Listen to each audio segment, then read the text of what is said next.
Hello, welcome to the Dr. Gil Show. I'm Victoria Schulty, and today we have a very special guest for our very special 100th episode, Dr. Gil Wilshire.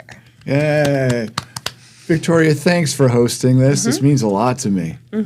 Glad to be here. Yeah, you know, you were the star of episode 63. It's called The Sperm Whisperer. We gave it that title because you run the andrology lab at Missouri Fertility. Yep. And you had a very fascinating talk on episode 63. Yep, so I've been here for 3.5 years. I'm still doing it. I still love my job. I do the chemistry and the andrology at Missouri Fertility, and I love it. And you do a great job. Thanks. So thanks for having me on. So today we're going to be talking all about Gil Wilshire and what makes him tick and where did he start from and where he's going. So I have a couple questions for you. Are you ready? I am ready. Okay, first question is, what made you start podcasting? Oh, my goodness. A lot of people have podcasts. Why did Gil need one? Well, it goes back about 8 or 9 years ago. I was looking for business advice, just general business advice. How do you promote? How do you market? And I ran into a very popular influencer named Gary Vaynerchuk, also known as Gary V. Started watching his videos, saying, how do you start social media? How do you get a presence? What do you do? And one of his biggest pieces of advice is just do it. Sit down and do it. Don't let the fear overtake you. So I flew down to Texas, met him, and went to one of his conventions, etc., and came back saying, I'm going to do it. So I started a social media platform for Missouri Fertility, our business. Started cutting little videos, very simple ones on my phone. Then we started getting a little more equipment, and my boy Hunter had took a liking to it, and he started running the videos and stuff. And we started working on videos to promote Missouri Fertility. That was about 7 years ago. And I got some experience, and it was very clumsy in the beginning, but started getting better, getting more comfortable in front of the camera. And then about 3 years ago, it became clear to me that the #1 podcast in the world of fertility is from a doctor of acupuncture. Really? Doctor of Acupuncture is the #1 fertility podcast. I mean, people do use acupuncture to help with their fertility, but that's a long shot. Yeah, he means well. I'm not putting him down. But it occurred to me that in the podcast space, particularly in the medical field in general, there's the non-expert kind of foo-foo videos. And then there's the super dry videos of the doctor sitting there in the white coat talking. Yeah, it sounds like you're reading a medical journal. Right. Yeah. And I saw that there was an unmet need for a podcast in the medical world that it was authoritative with experts, but explain things to the regular person, you know? So I saw there's an unmet in business. If you find an unmet need and satisfy it, it is a recipe for success. So it occurred to me that I have the studio, I have the equipment, I have the experience. You have the knowledge. I have the knowledge, and I have the network. Here in this town, university town, I have experts in every field of medicine and beyond, right here, who will answer my call, who will come. So I said, I've got the resource, I have the equipment, I just have to do it. So 3 years ago, I said, I'm just going to do it. I took Gary V's advice, just do it. And we started episode #1 3 years ago. I grabbed my friend, the general surgeon, and off we went to the races. That's awesome. Yeah. That's awesome. Yeah. I feel like a lot of people just need to do it. Just need to do it, yeah. Yeah. See where it lands. And yours landed well. Fear stops people from doing a lot of things. For sure. Yeah. Okay, so now that we know why you have a podcast, let's get to who Dr. Gil Wilshire is. Where did you come from? Tell us the origin story. My parents met. They were actors in New York City, young actors, and they met at a cast party, and that's how I came into being. My dad was a teacher. He eventually became a professor of philosophy. So he was always thinking, you can imagine dinner table conversations that'd be a long in my conversation, house. probably. Yeah, and we have guest philosophers. We lived in Europe and toured around and met so I come from he's a philosopher, former actor. My mother was a performer, opera singer, And she got into oral traditions and history of women and the goddess and all this stuff. So she was this flamboyant performer as well. So I kind of got the outward personality stuff from her. Well, and they made your world so big that you had so much to choose from. Yeah, I look back now at my education. It was amazing. Yeah. It was just amazing. I got to learn another language, got to live in other cultures. I got exposed to so much stuff. And there was academic rigor. I was expected to do well. So I came from great training, great family. I had a wonderful sister who became a fantastic opera singer. I did not know that. Yeah, she was an up-and-coming opera singer in New York City. She was fantastic. Wow. That's her picture behind you right now. So I had an incredible family and support for what I wanted to do. So there's a nutshell. That is awesome. That's awesome. Yeah. Okay, so when did you decide, or what was like the first, what's the word? The thing that made me want to be a doctor. Yes. Yeah, the formative moment. Yeah, what's the first formative moment that you thought, maybe I want to do medicine? I want to do medicine. Because neither of your parents did medicine, so where'd that come from? Yeah. I had my tonsils out when I was 3. I have vague memories of it, the pain and whatnot. Before my convalescence, I was given a gift. It was a Bugs Bunny doll, a soft Bugs Bunny doll. And it had a ring with a string, and you'd pull it out, and when it went back in, it would go, "What's up, doc?" Yeah. Or you want a carrot, or whatever it was. It had 3 little expressions that it would do, and I loved it. I pulled that thing. Well, when I was 5, it broke. You pull on it, it stopped speaking, the box. So I looked at this little thing. I said, "There's a box in there." So I don't know how I did it or I got the right equipment, but I got scissors, needle, thread, a knife, whatever I did. I set up an operative field, and I performed on my own a vertical midline laparotomy. I incised the belly of Bugs Bunny open, got out the voice box. I don't know what I did, knocked it around. It worked. That's amazing. Put it back in, sewed it up beautifully. And it worked for years afterwards. It looked beautiful. So that was just like the first reaffirming moment. Yeah, I said, I'm going to be a surgeon. I knew I was going to be a surgeon of some sort at age 5. And then you were stuck on that. Did it ever waver throughout your adult or your young adolescence? Wavered a little bit in late high school and college. My first 2 years, my first year and a half of college. Actually, Josh, would you bring me that jacket, please? My first year in college, I wanted to be a jazz musician and a ski bum. And my grades reflected it. And I was being a little aimless. I wasn't being too serious about my studies. And when I was 19, in my sophomore year in college, I loved the jazz series. They had a great jazz music series in Ann Arbor, Michigan. And one of the shows was Wynton Marsalis, the trumpet player. And he had just come back from touring Japan with Herbie Hancock and Ron Carter and Tony Williams, one of the best jazz groups in the world.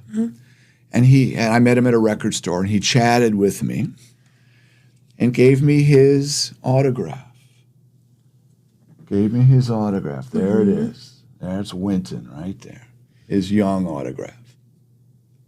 I've subsequently had it signed by Maynard Ferguson and Doc Severinsen and Chris Bodie. And what is that piece? This is a cup mute. This is a trumpet mute. Oh, okay. So here I am hanging with an Arturo Sandoval. Just amazing. Okay. I always sneak backstage when I see a famous trumpet. So I'm chatting with Wynton, and I'm looking at Wynton. I say, he's my age. He's 19. If I practice the rest of my life, I will never be as good as he is now. You're pretty good. I've heard you play before. Thank You're you. pretty good. Thank you. And I had studied with world-class people in New York City, but I realized I wasn't going to make it as a jazz trumpeter. So that's when another switch went off. I need to get good at school. I need to start devoting myself. So I started devoting myself, and my GPA went up to an eventual 4.0, was like 2-3 at the time. Yeah, you just had to apply yourself in a different way. So I made that decision. I want to be a doctor. Now I got to do the work. And that's a lot of work. It's a lot of work. It's a lot of work. Mentally, physically, it's a lot. It's a lot. I went to school for 29 years. 29 years to get where I am right now. So here I am in medical school. I want to be a surgeon. And I joined the surgery rotation, 12 weeks of hell. It was the cruelest, most sadistic group of people I've ever seen in my life. And it was a miserable experience. I said, oh my God, what have I gotten myself into? Then I did my OBGYN rotation after that, and I delivered my first baby. It was like the gates of the universe opened. It was like, oh my goodness, we can participate in giving life and in the circle of life. On a much lesser note, I had the same feeling when I first saw my first IUI baby come back. Oh yeah, because I prepped the sperm for the IUIs, and I had one come back. She has my name, and it was a wild feeling. The baby's named Victoria? Yes, and she was, oh! yes, it was awesome. And it was very special, and that's minuscule to what you probably experienced. No, that's the same idea. It's like I made a difference, and it's a living, breathing difference. Yes. Yeah. Yes. So, and then I realized in OBGYN there is really cool surgery. And then I did my rotation with reproductive medicine, infertility, or laparoscopic surgery was in its infancy. And I realized there's a lot of advancement. This is a great, so I decided I'm going to get on this wave. And that was when I chose to be a reproductive endocrinologist and haven't looked back since. Yeah. It's good you haven't. Look where you are. Yeah, look where we are. Yeah, look where we are. I love that. Okay, so my next question. So infertility has always been around. Has it been diagnosed all the time? No. So we work in diagnosis, and do you remember the first test tube baby when people started doing IVF and started experimenting with the infertility world? Do you remember the first term, or test tube baby? Yeah. That was when I was in high school. I was a junior or senior in high school. It was 1978. And I knew it was something new.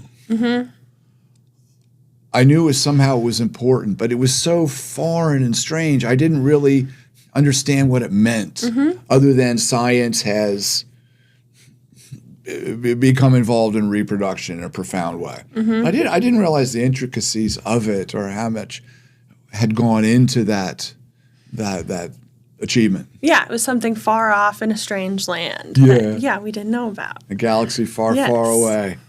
Yeah. Amazing. Okay, and then, so since then, you've heard of Louise Brown. Yes. Correct? And then later on, you went and met Louise Brown. Yeah. So how was that full circle?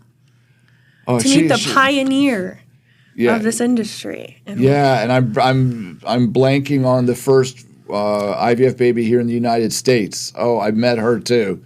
I'm blanking on her name. Wonderful women.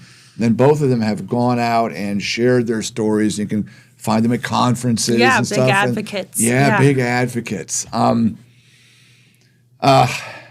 To be thrust into that position, you can't choose. Yeah, you didn't choose that at all. But both these women, the first in the world and the first in the United States, they've both embraced it. And it's just wonderful. Yeah. Seeing people give back. Yeah, well, that's a huge part of this whole thing is giving back, and then to be a product of this scientific revolution and still giving back is very selfless. Yeah. I think so. Okay, so you're a man in reproductive endocrinology, working with a lot of women. How does that seem to play a role in it? Is it more difficult being a man in this profession? I mean, you wouldn't know the alternative personally. Right.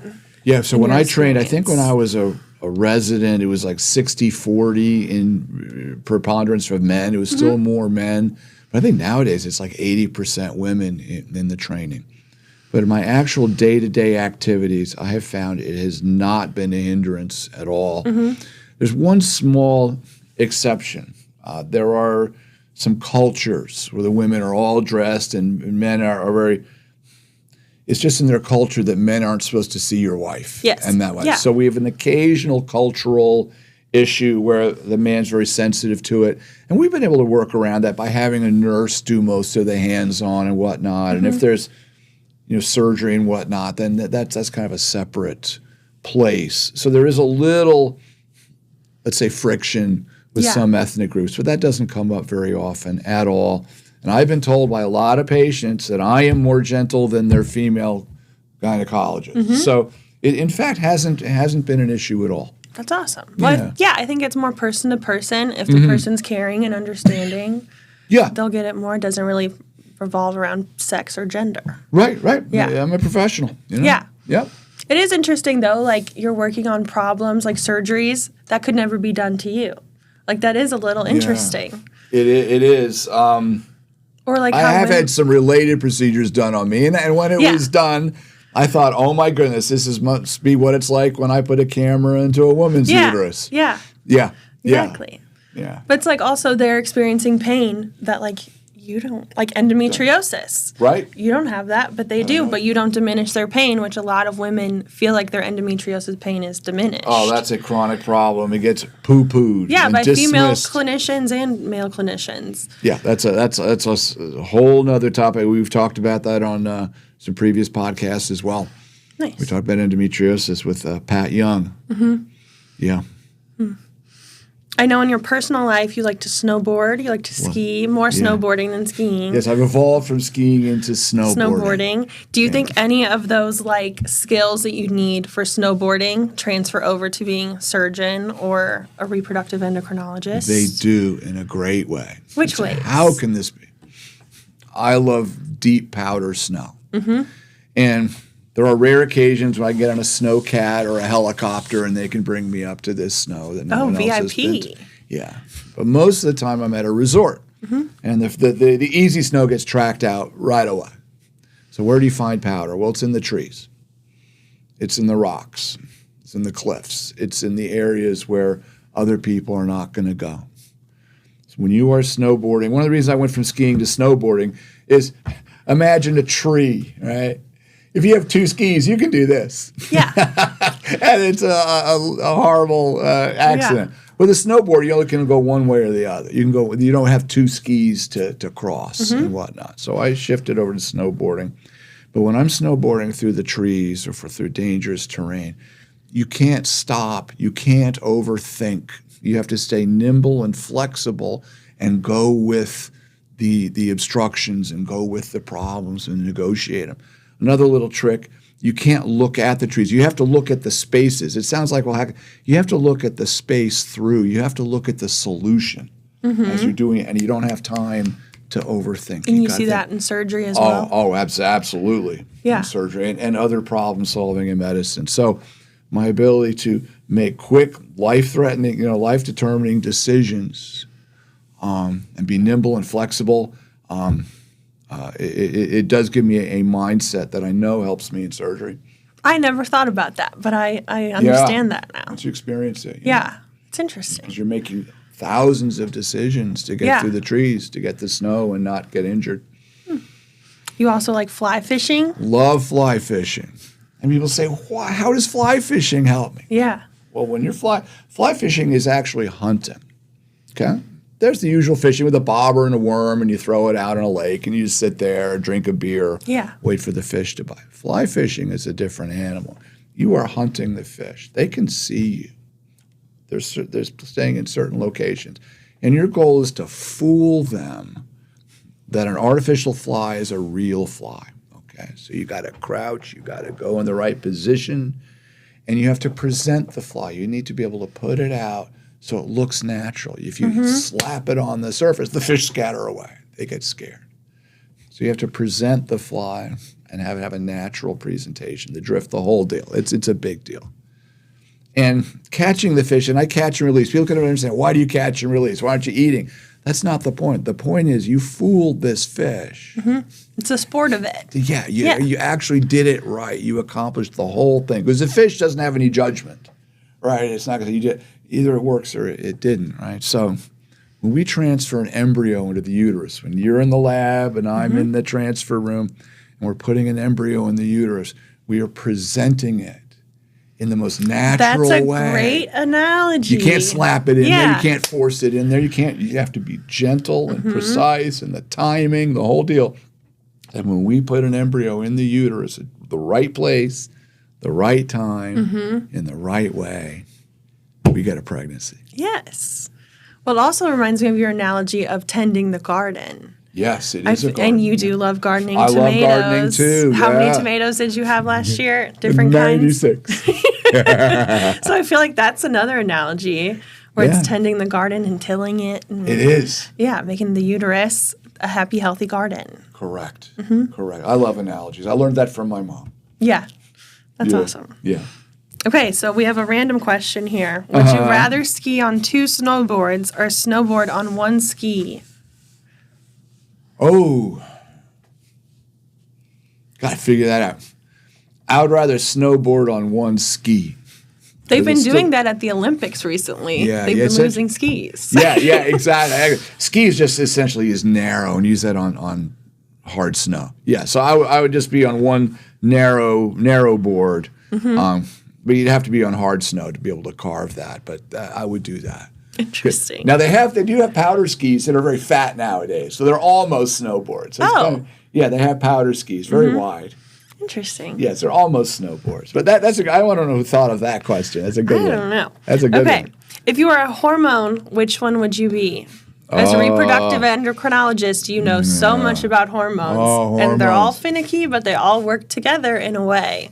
Yeah, So who do you think you would be? Yeah, I remember in medical school thinking endocrinology, who could do that? That's so complicated. It was very daunting. So now that I know a little bit about endocrinology, let me think about that. You know a lot of bit about endocrinology now, not a little bit. I would be vasopressin. Okay, let's explain. It's a small little peptide. It's made in the back of the pituitary.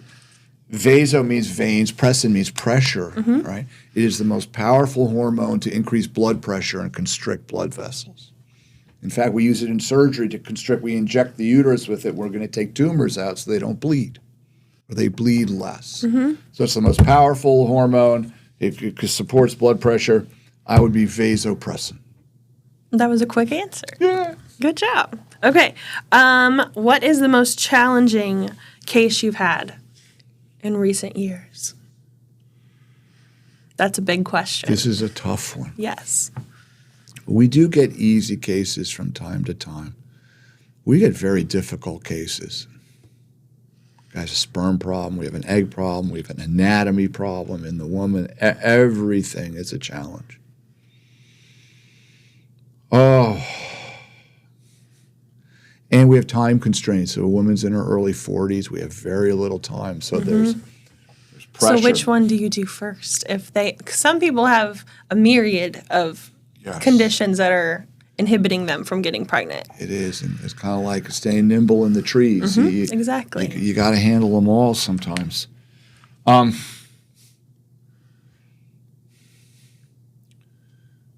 That's really a tough one. I guess it's challenging when it's all there. When there's an anatomy problem, we need to fix in surgery. Say a woman comes in, she's got fibroids. The man has very few sperm, getting low on. There's a tube problem, and we have to use surgery. We have to use endocrinology. We have to use lab science. We have to use genetics. I have people come in with genetic disorders, and we want to select an embryo without the disease. Well, and surgery can take like 3 to 6 months healing afterwards. Yeah. The men getting on drugs to help their fertility could take 3 months. So it's Takes months. for yeah, that to months get and better. months, and everyone thinks, oh, as soon as I see the doctor, I will be fixed. It still takes time. I know we're looking for an actual specific case. It's escaping me right now. I'm just have a tidal wave of cases right now, thousands that I'd have to choose from. But I think that's a flavor of what type of things we're dealing with. Yeah, I agree. Yeah. Do you have any scary cases or moments you want to bring up? Yeah, I'm getting chub. I've got the hairs coming up on my arms just thinking about it. I had one several months ago. I was in surgery to take out some very large tumors, and I was going in through the telescope, little holes, which I prefer to do, minimally invasive, state of the art. And what I got into was a real surprise. It wasn't the type of tumor I thought it was. It was a different type of tumor. And it was very difficult to take out, and it started bleeding. So now I've got this woman. She's losing blood. Mm-hmm. I'm not able to take care of it through the little tiny holes. And I had to do something I don't do very often. I had to get out a scalpel and open her belly. Quick. Yeah. Because she's bleeding. And thank goodness I'm trained to do it. But my heart's in my neck right now, you know. It does happen occasionally. But I had to open this woman's belly and get in there, and there's this blood loss. And it ended up still being another 4 hours of surgery. So, you know, it taxed me physically, emotionally. That was very scary. Yeah. That was very scary. Yeah, I could see how that would be.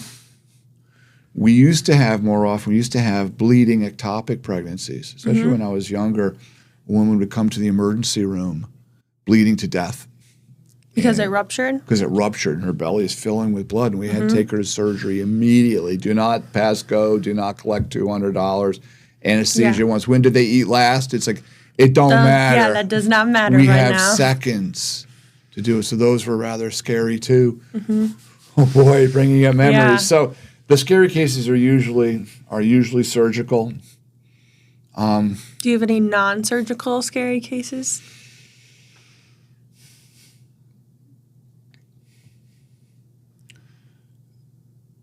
It kind of comes down to genetics, and we have a suspicion there may be a genetic problem. There's a percentage, or it may miscarry and not go well or something.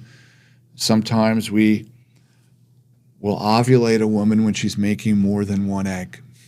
That's where we used to get what are called high-order multiples, what I call litters, back in the old day with IVF, because IVF was so imperfect. Like John and Kate plus 8. John and Kate plus 8, yeah. We used to put a lot of embryos in because we weren't very good at it. Nowadays, we're very good. We'll put in one embryo, sometimes two. But when we do inseminations, we usually have what are called lead follicles, what I call the varsity follicles. There may be one or two of them, but then there can be junior varsities. There could be another half a dozen down the line. You don't know if they're going to ovulate or not. But the person has been trying, let's say, for years, and they've spent thousands of dollars, and it breaks her heart. I have to say, Mrs. Smith, we have to cancel your cycle. I go, no. And I will trust their autonomy, and we'll do it. And then it's very scary. If they get pregnant, how many are in there and whatnot? So we're playing with fire. No, we are. We are playing with fire, you and I. And that is very scary because the consequences are enormous. We're talking about something that could impact an offspring for the rest of their life. Cerebral palsy, birth defects, prematurity issues. So these have enormous consequences. So that's scary too. Agreed. Whew. Agreed. Okay, to make it a lighter note, what is some of the most rewarding cases you've had? We've had some real, I feel like when they just come in return, that's a rewarding case. So yeah, when they come back for number 2 or number 3. Or they just come and show off the one. Yeah. That's rewarding. It's so rewarding when they bring by the babies. It is. 2 come to mind. One, I had a woman come in, had never been pregnant, struggling with her health, struggling with her weight. And when I examine a new patient, I have them go, I look in their throat. And people say, what are you looking in there for, Doc? Why aren't you looking down in the business? And I explain that it's all important. It all matters. So this woman, this is about 5-10 years ago, doesn't matter. I looked in her throat, and she had what we call kissing tonsils. Her tonsils were enormous, and she could barely breathe, just sitting there awake. And I knew when she was asleep, it was closing down, that she was not breathing at night. She was having apnea. When you don't get sound sleep, your nighttime hormones go through, your cortisol gets screwed up, your growth hormone crashes, all kinds of bad things happen. And it can affect you profoundly, including ovulation and fertility. So I said, Mrs. Smith, you need to have your tonsils out. Here's the referral to the ENT surgeon. She went to the ENT surgeon. He was very impressed. It takes a lot to impress ENT doctors nowadays. They don't take out tonsils as often as they used to. She had her tonsils out. I said, I want you to heal. I want you to lose weight. I want you to get healthy. She called us 2 or 3 months later, pregnant. That's wild. Had a successful pregnancy. That's wild. From tonsillectomy. Yeah, from her tonsils.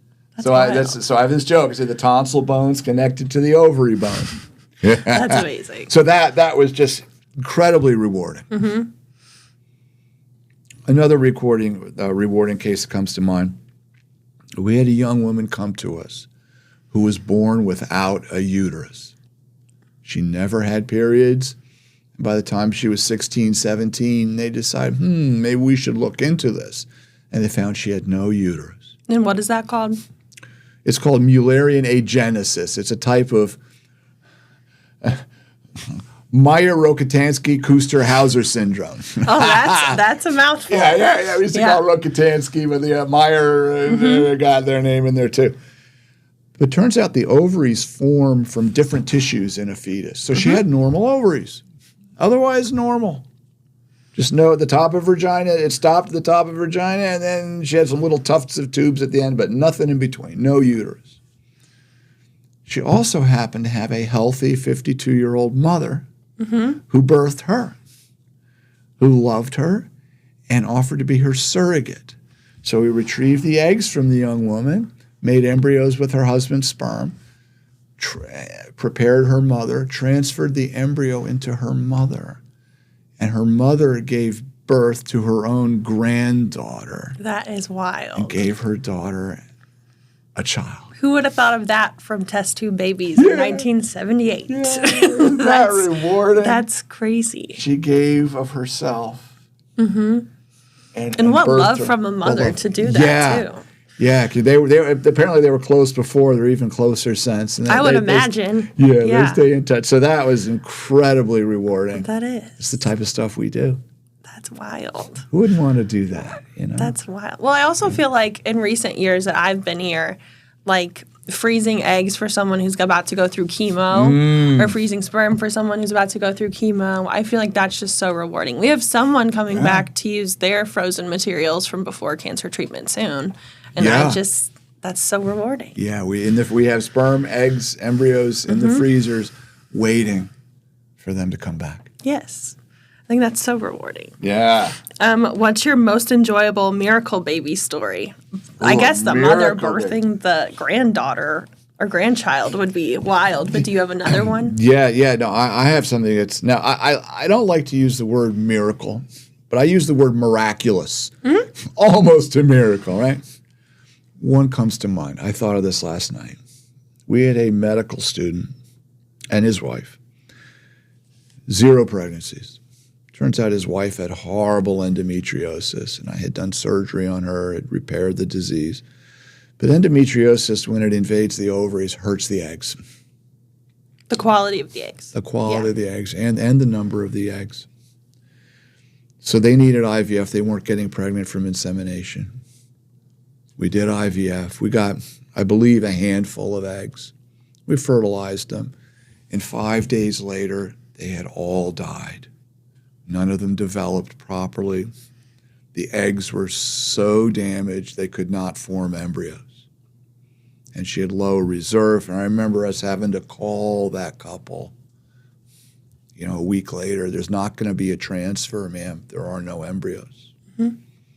And the prognosis is miserable. And he was a medical type student, and they understood how serious this was, what a terrible prognosis it was. A month later, they called us. She was pregnant. Had gotten pregnant the old-fashioned way. How is this? We saw her eggs. We saw how fragile and damaged they were. We saw she couldn't make one good egg. But somehow the next month, she made a good egg. They got pregnant and they had a beautiful baby. That's wild. Do you believe in priming, as some people say? That the drugs can prime your ovaries? We saw it recently. In fact, we had a couple where it was really funny. The nurse calls up the husband. The wife her English wasn't so good, so we were talking mainly to the husband. And we would tell, and the nurse said, you can start the medicines on whatever day coming up. You start the injections. And he goes, I already gave them to her. He's been giving her the medicine, the powerful hormones, for 2 weeks. Oh, my gosh. She's supposed to be suppressed on pills. He's been giving her the shots for 2 weeks. At the same time? I got kind of a feel for it. He was just loading her up. Loading her up. And I forget how we got her into the next cycle. It's like, all right. And we got her in the next IVF cycle anyway. I had to get more medicine. And she made a bunch of eggs. So we've done more IVF, and she has not made as many. So I have seen priming, and whether it's called the gonadotropins or the HCG or what it was, I'm still teasing it apart. Yeah, but priming may occur, and that may have occurred in that miraculous story I was telling you. Yeah. But how a good egg came about, and she got pregnant. Granted, I had done surgery on her and had improved her tubes, but how they got pregnant and had a beautiful baby after such a, it's just miraculous. Yes, it is. And a beautiful thing. It is. They never know what's coming the next cycle. Like your body never knows. Okay, now to get serious again, what's one of the saddest situations or cases that you've had? And how do you deal with that outside of work? Because I'm sure you take that home. Gotten a little better, and I may get all choked up here. I've got some tissues here if I need them. I'll never forget when I was a fellow. There was this South Asian woman, and it's hard. I feel like you reacting this way shows that you are a good, clinician. That you have the empathy to relate to those stories. I can't divorce myself completely. But her husband and 4 children died in a fiery car crash. Her whole family burned to death. And then she'd had her tubes tied. And she had come to us to get her tubes untied. And how her tubes had been sterilized had been very brutal. It wasn't. There's different ways to tie a tube. You can do a little, what I call a dainty, and you can do a very destructive procedure. Well, she had a very destructive procedure, and we had done microsurgery to put her tubes together, but it was very difficult. And I'll never forget when we did the X-ray dye study to see if her tubes were open, and they were blocked. We couldn't open them. So here she is, single, lost her family. And we couldn't fix her tubes. And this was back when IVF wasn't very good. When I was training, IVF had a success rate of about 10 to 12%. And I'll never forget her poor face, and it haunts me to this day. Weren't able to help her.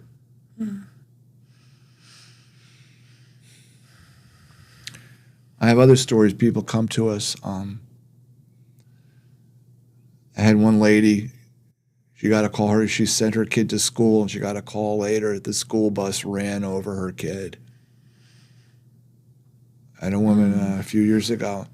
She watched a cop car run over her kid. There's car fires. There's sudden deaths. We have a couple right now from a state north of us. You know them. Their son died unexpectedly. And here they are in menopause. No more eggs. Want to have a kid. So we see a lot of sad cases. We see, I'll share one more. I had one patient, this is about 10 or 15 years ago. She had been trying to get pregnant for 13 years. Over and over and over. We had done IVF. And we transferred her last embryo, the last one she would have.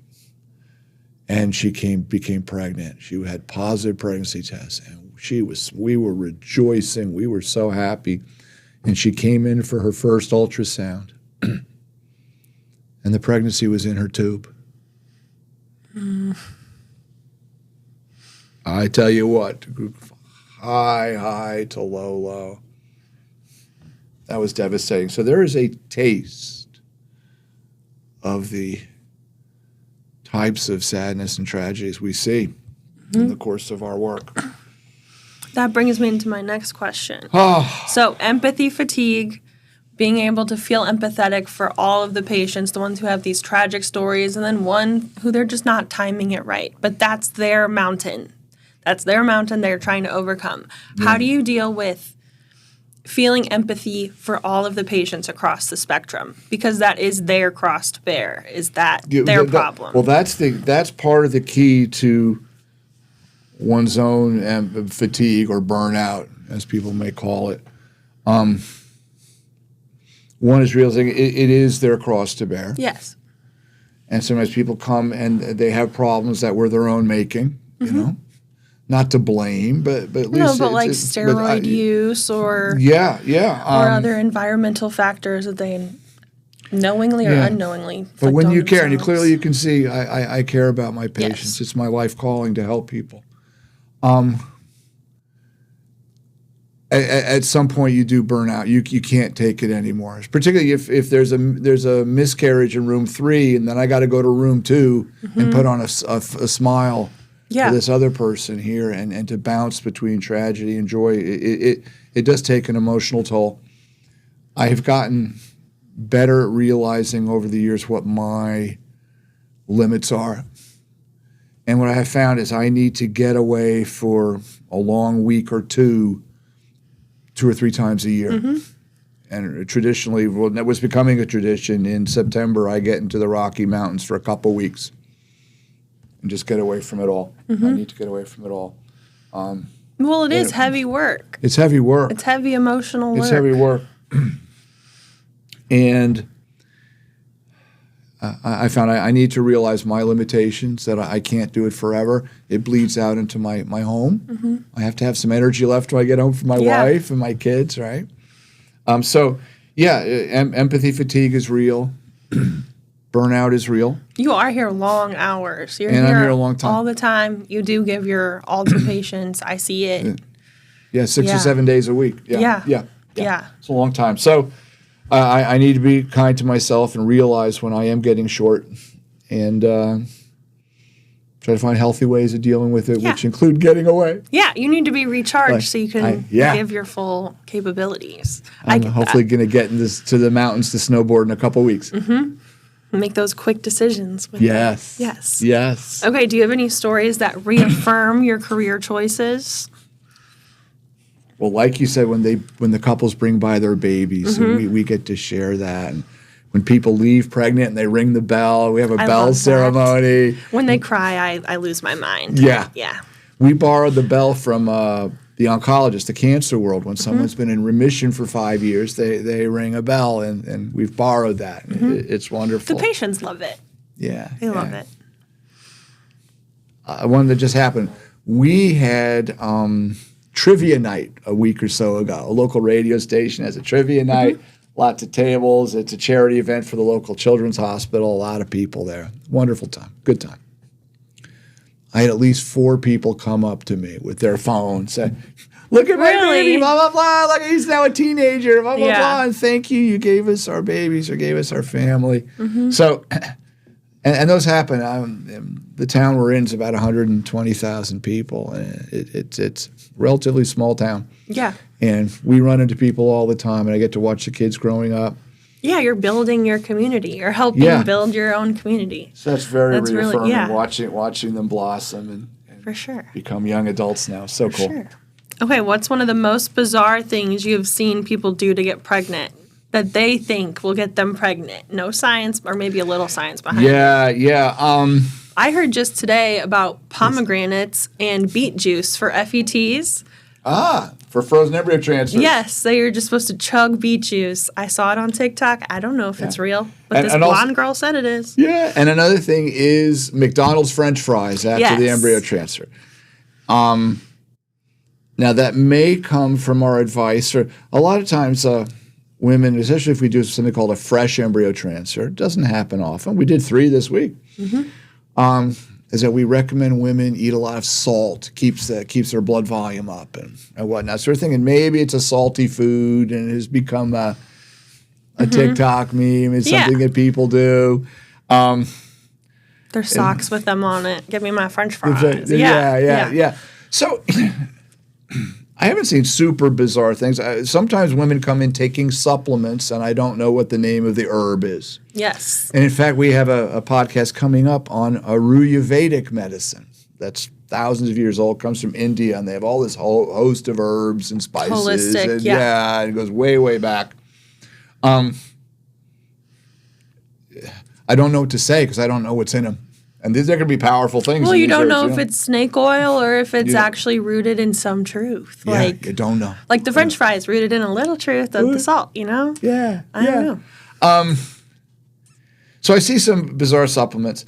Something else I see when it comes to the food is couples will come in, they're trying to get pregnant, and say, well, we cut out red meat, we cut out coffee. And it's like, why? Oh, well, we heard it was bad. Well, no, that's actually very bad advice. I mean, coffee in moderation should be fine, and red meat's full of nutrients and good stuff. So that's not going to help your fertility unless you have some allergy, unless you have alpha-gal, which is an interesting allergy to meat proteins. So I haven't seen that many bizarre things, believe it or not. But Really? yeah. When you hear about sexual positions and all that kind of stuff. And I know we had one patient that wanted to take a nap for 2 hours after her insemination because she thought that would help. I don't see how it could hurt. Yeah, exactly. There's a lot of things Why that not? Can't see if it would hurt, but Yeah, tilt the woman up after. There's no evidence, but can't hurt. So I hear some interesting. But one kind of bizarre thing people do. I didn't know this was a thing. But you can get sperm on Craigslist. Guys will volunteer to, and I won't go into all the details I've seen the documentaries. How it goes from him to her. But they'll do that. And there are men who they say they're very fertile and whatnot, and the woman has to pay them big bucks to have intercourse with them. They will pay a guy big bucks to have intercourse with them. What can you say? What can you say? I've seen documentaries where they talk about that. They talk about it. Guys are just professional studs, and I don't know what to say other than it's dangerous. And I feel like if you're a professional, then go through an agency and get it done, right? Yeah, we use donor sperm through agents. It's tested. You're not going to get an infection. There's no legal problems. You don't have the guy coming after you saying, hey, it's my baby. Yes, exactly. Yeah, so it's a quagmire. Backdoor solutions are not always the best, even if they're cheaper. Even if they're cheap. You get what you pay for. Yes, exactly. Yeah. There's so many odd things people can do. Yeah. So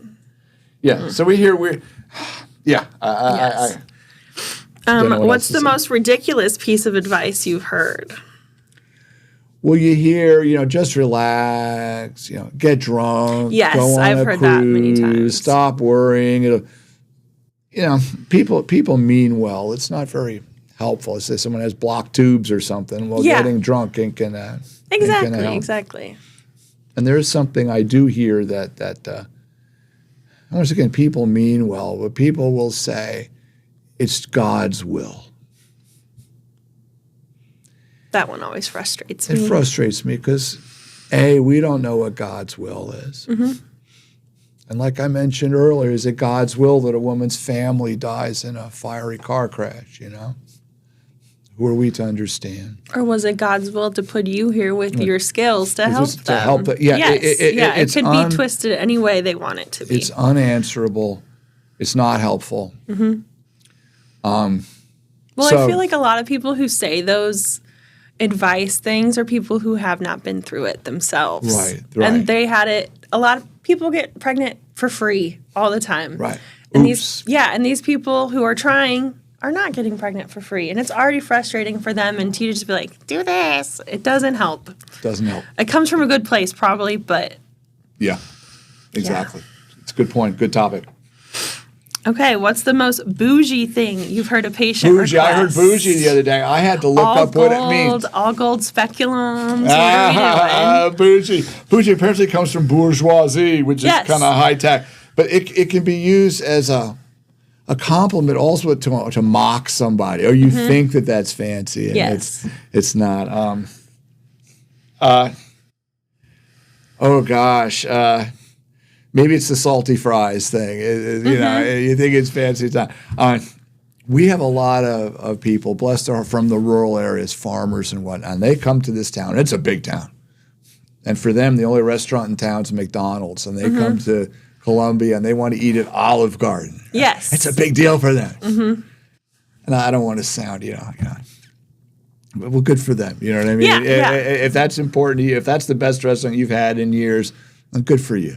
And good on you. So you could call that bougie, but I'm not going to put it down. Yeah. I remember one patient specifically that was going into a embryo transfer, and she was wearing stiletto heels with the little booties over it.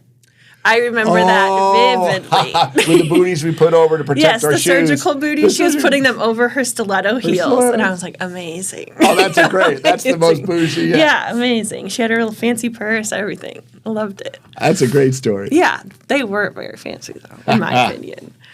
Okay, as an RE, a reproductive endocrinologist, what would you never do? If you had your knowledge now, back when you were 20, what would you never do? With regard to fertility? Yes, in regards to fertility. What would I never do? Well, something I learned about moving to the Midwest is there is a job, an occupation called an applicator. So what do you do, sir? I'm an applicator. I learned this because this guy had terrible sperm, and he's an applicator. So what the hell's an applicator? Every day he goes to another farm and sprays pesticides. Oh. And herbicides and fungicides and viricides. Every side means kill. This poor guy is around poisons all day. He's breathing it. I'm sure it's on his skin. So I would never be an applicator. I also saw one that was a galvanizer. Yes, we had a galvanizer. And welders. Yes. They breathe the smoke. That smoke plume has heavy metals, cadmium and lead and all this stuff. So I would never be a welder in an unventilated area without proper protective equipment. So those are things I definitely would not do. Yes. And if I were trying to have babies, I would avoid long hot tubs. I would avoid drinking more than 2 or 3 drinks. There's a big difference between just relaxing with the beer. Casual drinking. Binge drinking. And getting toxic. Yes. No, toxic. Bad idea. Interesting. Yeah.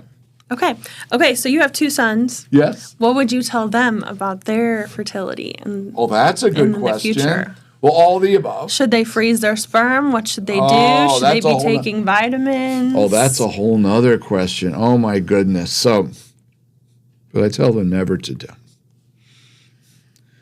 Never motorcycle without a helmet or do dangerous things like that. Oh, it reminded me of another sad thing. I got a call 2 days ago from a man whose wife had just died, and he wanted to harvest her eggs. Is that possible? Not a day after death. Yeah. Maybe beforehand. And we also got a call about 10 years ago. There's a large lake south of here that's famous for its accidents. We got a call about a young boy who was brain dead after a water ski or a watercraft accident, and they wanted to harvest his sperm. So our phone can ring anytime with these things. So yes, that's a more sad instance, but wear your helmet. Don't watercraft drunk or around speedboats that are drunk. That kind of yeah, your life is precious. Life is precious. So let's preserve it. And another thing comes to mind. Now, in high school, one of my heroes was Arnold Schwarzenegger. I've always enjoyed bodybuilding. I enjoyed it is a sport. I follow it. When Mr. Olympia comes on, I'm on it. But in order to get that big, you have to take testosterone and other performance-enhancing drugs. And unfortunately, it's a hamster wheel that you can never get off of, and it is terrible. And these androgens, these steroids, destroy your sperm. They go away, and all that kind of stuff. So, creatine, vitamins, protein supplements, these things are fine. But when it comes to steroid hormones, never do it. It's not worth it. It's not worth it. To be beefy for a little bit, kill your sperm for a long time. Yeah, if you look at how many Mr. Olympias are dead, these bodybuilders, they just die. Yeah. all the time. They're overworking their heart, their muscles, their hormones are out of whack. Their kidneys. For vanity. Yeah. And when they go off the steroids, they feel like utter crap. And they keep chasing the dream. And so boys, do not take steroids. In high school, football, or whatever, some guys might be doing it. Don't do it. Agreed. You have a daughter as well. Yes. Would you tell her to freeze her eggs? Freeze her eggs. Well, this is an interesting concept. There's an analogous concept. It's called freezing cord blood. When a baby is born, there's a cord and there's blood in the cord, and they suck the blood out of the umbilical cord. The blood of a newborn infant is filled with something called stem cells or germ cells, and these cells can turn into anything. And there's a company that will freeze the cord blood. They take 50 cc, fill a little bag, you freeze it in their special bag, you send it off for storage. And the critics of it will say the chance of it being used ever is very low, and the cost is such and such. And if you look at how many dollars you pay in general for the number of lives you're going to save, it's like millions and millions of dollars spent for a potential life saved or condition treated, right? So that's an equation determined by what I call the bean counters. People are looking at the big picture and the numbers. They're not looking at the individual. And couples who freeze cord blood are generally well-to-do. They have the money. Yeah. If a private jet, you're going to fly to Davos for the economic forum, well, you're going to spend $20,000 on jet fuel, and they don't care. It's nothing. So for some people with means, maybe freezing cord blood makes sense.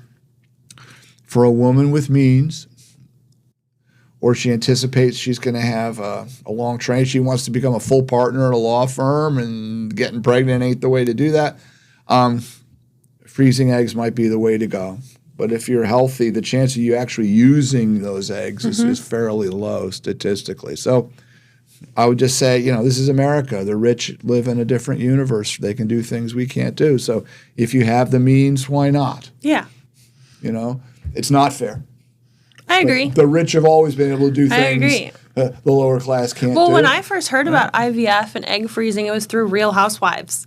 Those wealthy women, they were going through IVF. Many of them did because they're older women and they still want to grow their families. And that's how I first heard about IVF. Do you want to share with our folks? So what did you do? I got to have some of the Real Housewife treatment. And I got to freeze my eggs last year. Didn't you? I wasn't going to say anything. Last February, I froze my eggs. I got 19 frozen. And I know that doesn't equal 19 children. A lot of people think that. Right. There's a Real Housewife who sobbed over seeing her eggs, saying that they were all her babies, and it was just her eggs. And it's like, okay, you have all the money to do it, but you don't have the knowledge to understand what it is. There you go. But I had the opportunity. I didn't understand really the importance of freezing my eggs until I was here. I've been here 3.5 years. I'm 30 years old. I haven't even tried to get pregnant. I don't know if I have complications in my future or not. But now I have this insurance that I have frozen eggs from when I was 29. Does it feel good? Yes. Nice insurance policy. Yes, it's a great insurance policy. But I know a lot of people are not afforded that. Yeah. Like, it is an expense. It's a couple $1,000. It is an expense, but I'm grateful I got to do it. And I've had a lot of friends message me about it, and I'm like, if you can afford it, it is great. Because a lot of women my age are choosing to have children later. Yeah. If they're not married at 20, they're waiting to have them later. Yeah. Like, I'm trying to have them later. But still, I don't know if I'll have a fibroid issue, an egg quality issue down the road, and can't do it for free like everyone else. Then I have the backup. Yeah. And I love that. That's why thank you for sharing that. Yeah. And it was more than a couple thousand. Yeah. A lot more than a couple thousand. But anyway, we'll just leave price out of this here. But you were my doctor. You did the retrieval. I had no complications. I felt great afterwards. I ate a grilled cheese and felt normal. Took a nap, had a grilled cheese, felt normal. Didn't even have to have French fries. Yeah. It was great. It was great. Good. Thanks for sharing that. Yeah. So would you tell your sons to freeze their sperm? Do you think that would be a good thing for most men to do? Because it's not as invasive as an egg retrieval. It's not invasive at all. the only downside is the cost. Yes, right? of storage mostly. The storage, right? What does it Yeah. cost to cryo? $150 or something to actually do it. Keep it frozen, maybe a few $100 a year. How does that play into your overall budget and whatnot? Yeah. Probably not that bad.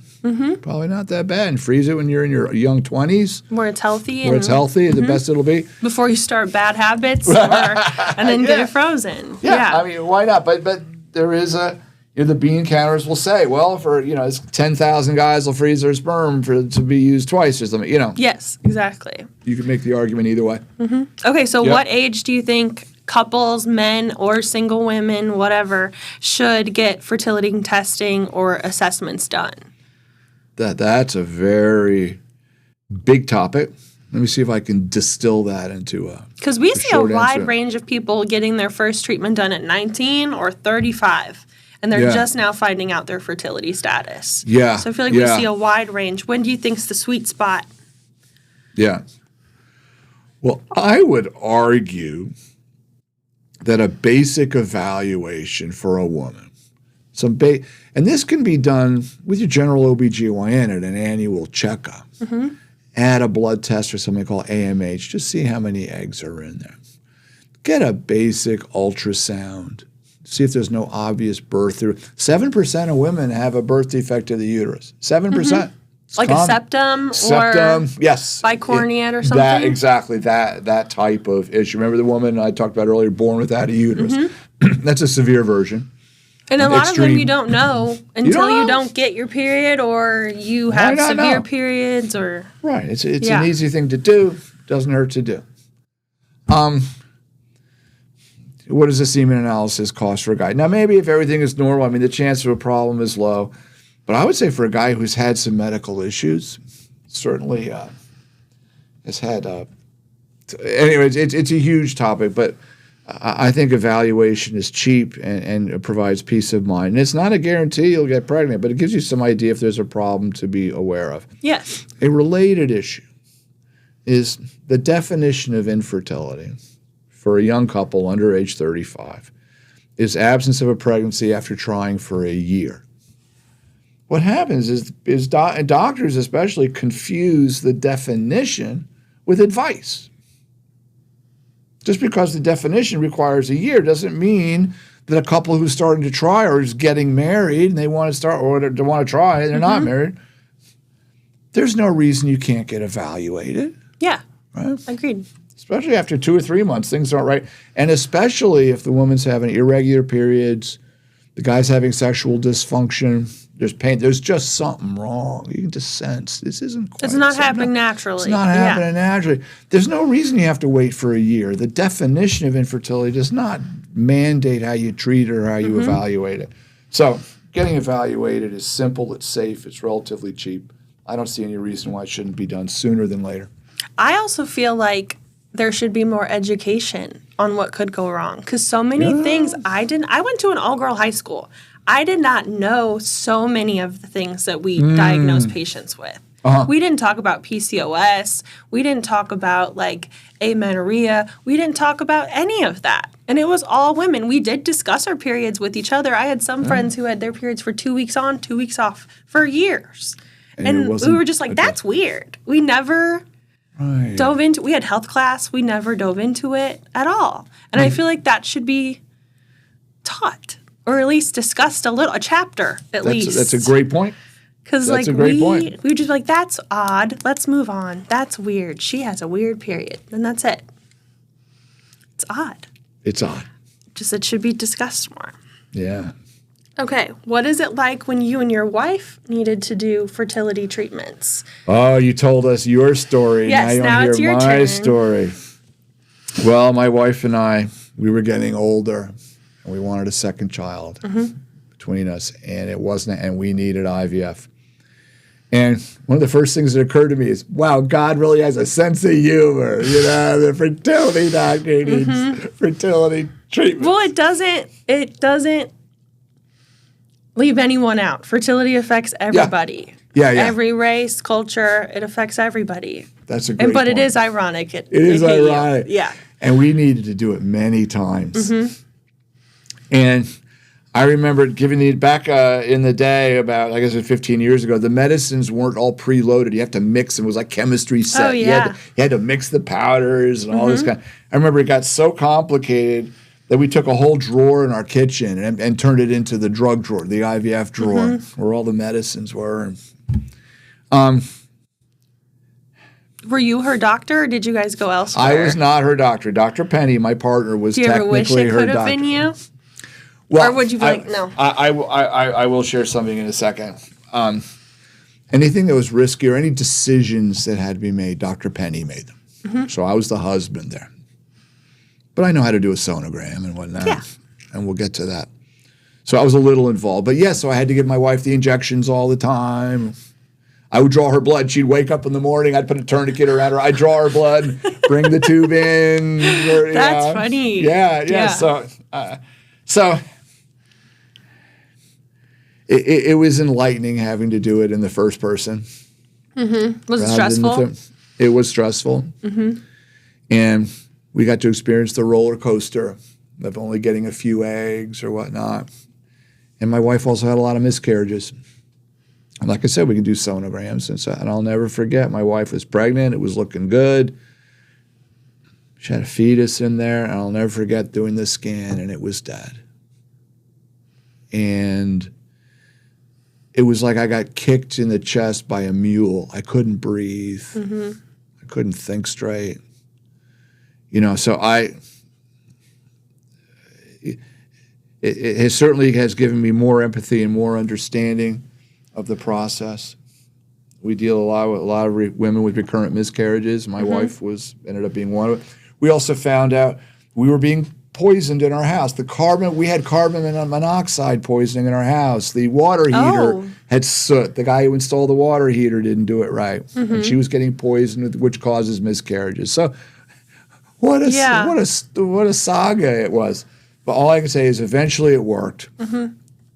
When I'm counseling patients, I have pictures of the embryos behind me. They're turning yellow now, but I have pictures of the embryo that became my youngest boy. And it gave me insight and further respect for the people doing it. Yeah. So it was a great education for me. Made me a better doctor. That's amazing. Yeah. Okay. I know you're a big music fan. Oh, are you going to make me sing? Yes. If you could compose a parody song about IVF injections, what would it be? All right, here we go. Let me see. Do I have the nerve to sing here? Let me see. I know you do. Let me see. Killing me softly with each shot, killing me softly with each shot, changing my whole life.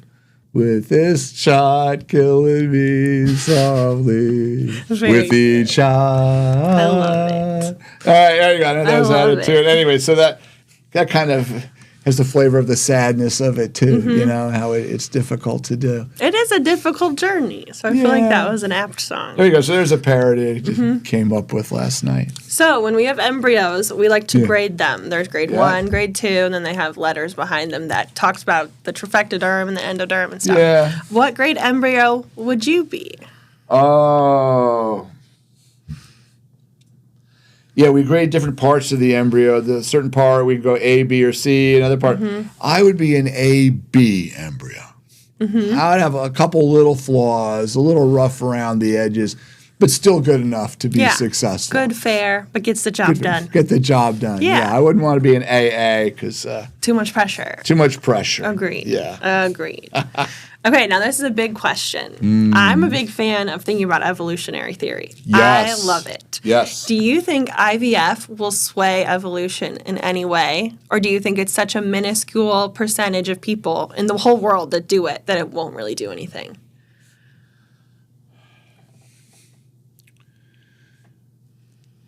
This reminds me of the world of horses. Horses, where did that come from?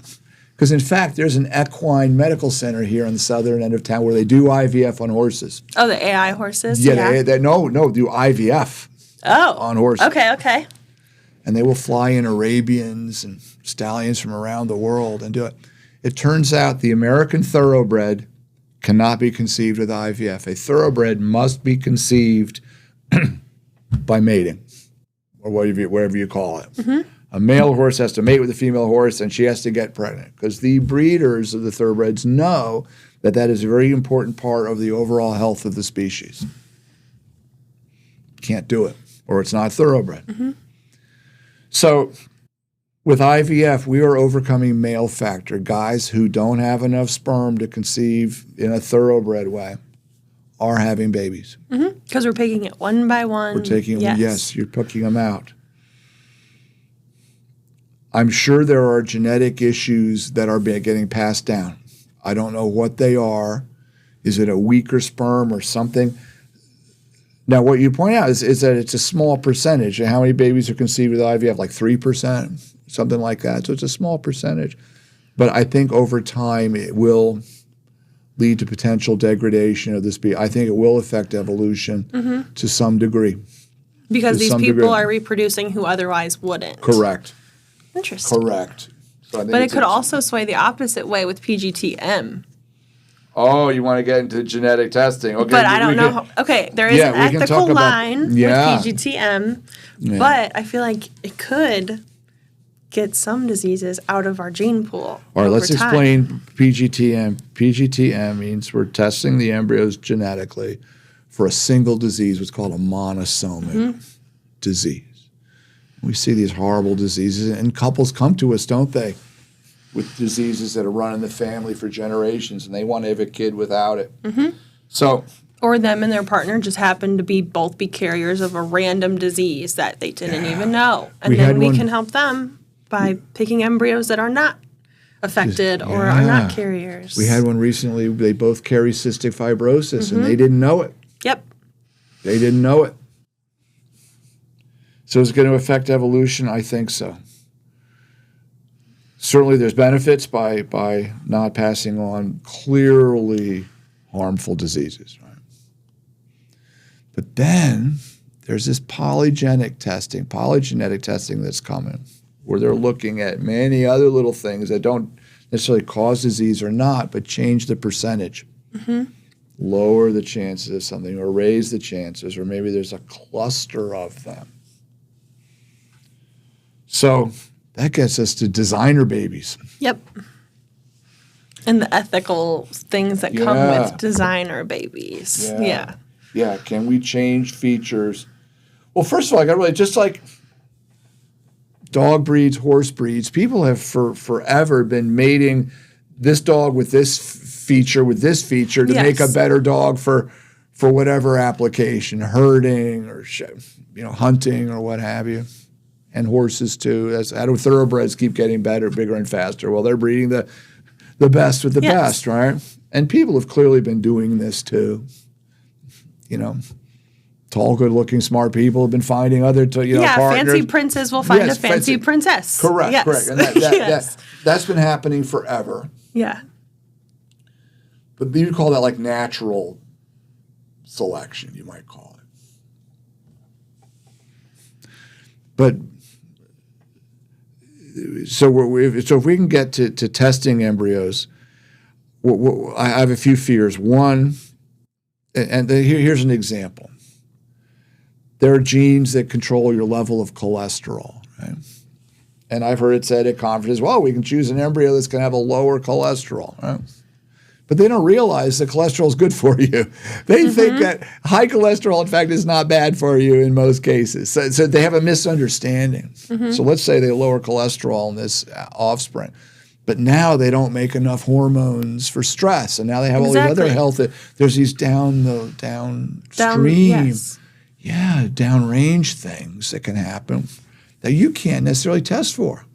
How are you going to find out that actually causes a problem? Yeah. You're going to have create an individual with that change, right?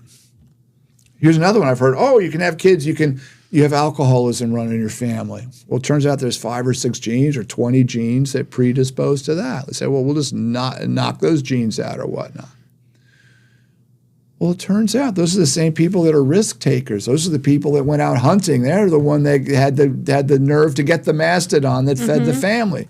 They might be the ones that are the entrepreneurs that are going to start the companies. Yes. So you might be robbing Peter to pay Paul, as they say. You think it's a good thing, but in fact, you've had a detrimental effect on the offspring if you've selected for those genes. Yeah, because you can be so tunnel vision, you don't think of the whole picture. Right. And can we ever know the whole picture? No. No. No. The genome's so huge. It's right. You cannot. And so complicated. Yeah. And it turns out 97% of the genome, they don't even know what it does. People have been calling it junk DNA for a while, but I knew it was never junk. It's unexplored, like the ocean. It's still important. It's got to be important. Yeah. It wouldn't be there, right? Exactly. Yeah, so can we, eventually we're going to be able to knock in genes. We're going to be able to knock out With genes. CRISPR. With CRISPR Yes. and even better technology. So the ability to edit, change, affect the genes of offspring. It's murky waters. It's dangerous waters. Do you Clearly see not that in ready. the future Yeah. of IVF? Yeah. I see authoritarian governments creating big, strong, somewhat dumb soldiers. 6'6", 350 pounds, with just enough intelligence to follow orders. I see that happen. Now, are we going to have robots? Is AI and robotics going to leapfrog that? I don't know. I don't know. Well, you can't put Pandora back in the box. So it's Yeah. like, do you want to see what we can do? Because someone will try to use it. Yeah, and it has been for tried already. misuse. Yeah. It has been tried already. Exactly. Yeah, so what a great topic. I know. So there is artificial intelligence already in the IVF world. Yep. It's starting to be with automated ICSI, correct? Yes, and watching embryos grow. Yes. They've got embryoscopes, and artificial intelligence is watching the growth patterns, and it doesn't have any prejudices. It's just watching them grow, and then it'll match the growth pattern with, does it result in a healthy live-born baby? And these models are getting better and better, and that certainly might help embryo selection, let's say. It may speed up diagnoses. It might help diagnoses. It's really an interesting thing in medicine. People don't realize when you go to a doctor and get a diagnosis and they write the numbers down on the coding so that when they bill for it and it goes to the insurance company, nobody checks to see if it's right. Nobody did. They assume the doctor is right. And I see it all the time in my world. The person comes to me with a diagnosis, it's wrong. There's no checks and balances. There's no checker to see these things. AI may be able to help with that. Now, AI gets trained. It needs to train on, like these large language models. They train on a data set. So as the data sets in medicine get bigger and they train, I think diagnoses will get better. But I don't think there's been big enough data sets to train them on yet. That's a good point. But I see in a year or two, diagnosis aids are coming.